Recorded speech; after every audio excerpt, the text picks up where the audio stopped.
अभी टेम्परेचर इतना ज़्यादा है कि एसी है जो दोपहर के बाद काम ही नहीं करता, टेम्परेचर 45 डिग्री प्लस चला जाता है। तो इसका एक सोल्यूशन निकालते हैं और उसको हम टेम्परेचर चेक करेंगे कि क्या ये प्रॉपर्ली जो हीट है उसको रिड्यूस करता है या नहीं करता है। तो हम पूरा प्रूफ से चेक करेंगे कि ये 5 से 7 डिग्री आसानी से रिड्यूस कर पाता है। इस पर अपन इस कवर को लगाएंगे और इसको अपन सीधा रखेंगे दोनों को। अब से 3 घंटे बाद करेक्ट चेक करेंगे कि प्रॉपर्ली वर्क करता है या फिर नहीं करता। इसके अंदर आप देख लीजिए 7 लेयर का प्रोटेक्शन है, बहुत ही शानदार, जो काफी हीट को रिड्यूस करता है। इसमें जो बेल्ट है वो बिल्कुल एडजस्टेबल है। इसको कैसे माउंट करना है, इसको माउंट करना बहुत ज्यादा आसान है। ये इस प्रकार इसको एरोडायनेमिक रखना है। अब ये आपको धूल, मिट्टी, बरसात, ओलावट सबसे प्रोटेक्शन करेगा और आपका जो कंडेंसर कॉइल है वो ठंडी रहेगी। अभी तकरीबन सुबह के 9 बजे हैं और तकरीबन 12 बजे यहाँ का हम टेम्परेचर लेने वाले हैं। अभी 9 बजे हैं, 3 घंटे बाद दोनों का चेक करते हैं।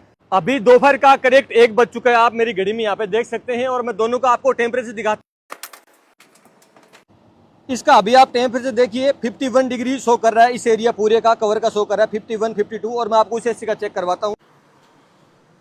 और अभी आप इसका टेम्परेचर देखिए लगभग 59 के आसपास है या 60 के आसपास टेम्परेचर है वो शो। तो अभी आपने देखा दोनों का जो टेम्परेचर है वो लगभग 7 से 8 डिग्री का डिफरेंस है। इतना जो डिफरेंस है आपकी एसी की कूलिंग में बहुत ज्यादा वर्क करेगा। इसका जो कंडेंसर है वो ज्यादा ठंडा रहेगा, आपकी जो बिजली की खपत है वो भी कम होगी, एफिशिएंसी एसी की बढ़ेगी।